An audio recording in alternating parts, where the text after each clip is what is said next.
Hello guys and welcome back to the channel. Now guys, a plague on both their houses seems to be the best way to start this particular video. So in this video we have Mr. Malachi 310 having a pop at the looter of Lagos State. So with that guys, I bring you this 2023 presidential battle. You will vomit all you have stolen. Tunde Bakare hits Bodillion. So that's the headline. 2023 presidential battle. You will vomit all you have stolen. And this is Tunde Bakare speaking to Bodillion, and we all know who lives in Bodillion. So now let's see what the pastor has to say to the looter. Popular pastor and general overseer of Latter Rain Ministry, Tunde Bakare, has sent a subliminal message to Bodillion saying that he will vomit all he has stolen before he leaves. Speaking during a sermon on Sunday, Bakare, in thinly veiled jabs, said that people are praising the one who stole from them, calling him a generous man. In his words, the eyes of those who see will not be dim. The ears of those who hear will listen. Also, the heart of the rash will understand knowledge, and the tongue of the stammerers will be ready to speak plainly. The foolish person would no longer be called generous. You can say so and so has stolen all the money in the state, but he is a very generous man. You are foolish. That is why potholes are killing you. That's what pools of water. You can't drive now anymore because what is meant for the road has been stolen since democracy began. They are living larger than life, having jets here, having jets there, having house in Bodillion, having house in this place,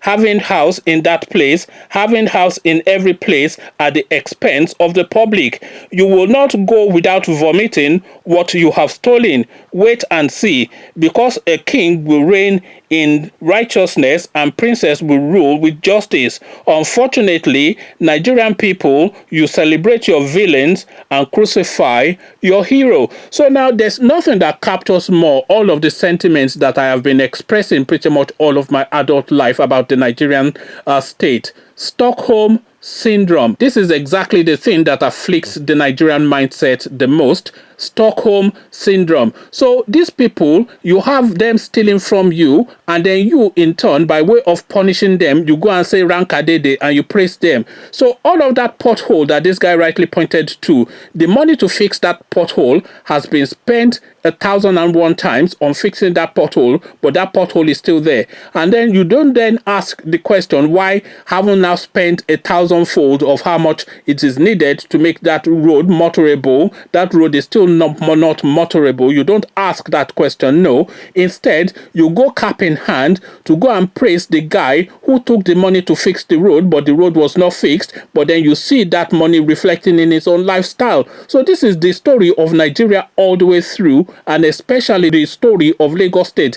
The money that state generates and the money that state has been generating for the past however many years is enough to build Dubai 10 times over. But then we don't have Dubai. We don't even have Accra of Ghana. We have a real shithole third world African city as Lagos State. So then what's then happened to all of that multiplicity of billions of dollars that have been allegedly spent on making this state a marquee state and a gold standard state? So what's happened to all of that money? So that money has gone from the coffers of the state, but it is not reflecting in the infrastructures of that state. So then what's happened? So when you then look to the people who have been in charge of that state, you see them spending unaccounted for and unimaginable wealth. So the money is missing, the job was not done, and these people are suddenly richer than Mansa Musa. So then that obviously then explains to you what's happened to the money. It doesn't really take any mathematics to know that all of the monies that is meant to do the good for the people has been pocketed by these people, and we see the way they spend it, so we know where the money is. So instead of us now to go confront these people and make fervent demands and and hold them to account. No, no, no. What we tend to do in Nigeria is to go cap in hand, to go to these looters and go and say Rankadede, and then out of the billions of dollars that they've stolen, they'll throw you 100 naira and you say, he's generous guy, he's a big guy. And anybody that is then trying to hold these people to account, Omo Yele Sowore being one of the examples, or there are several examples all over the place anyway. Wole Soyinka, even you can use them as an example.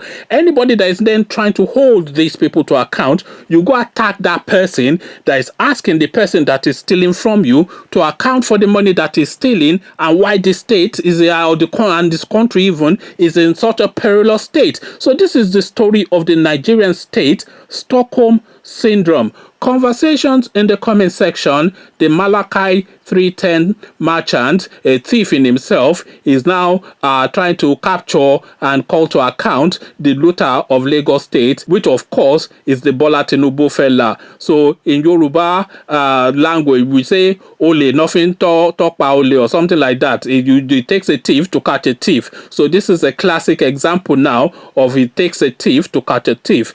So what says you, the tithe and offering merchant versus the looter of Lagos State? What is your take in this rather amusing little battle between these two chancers? Come tell me all about it in the comment section. But before you come have this conversation with me, click on the red subscribe button so it turns gray.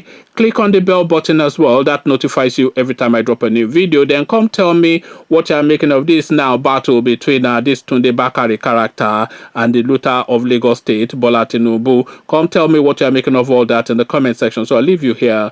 Join you in the comment section. But here I say peace.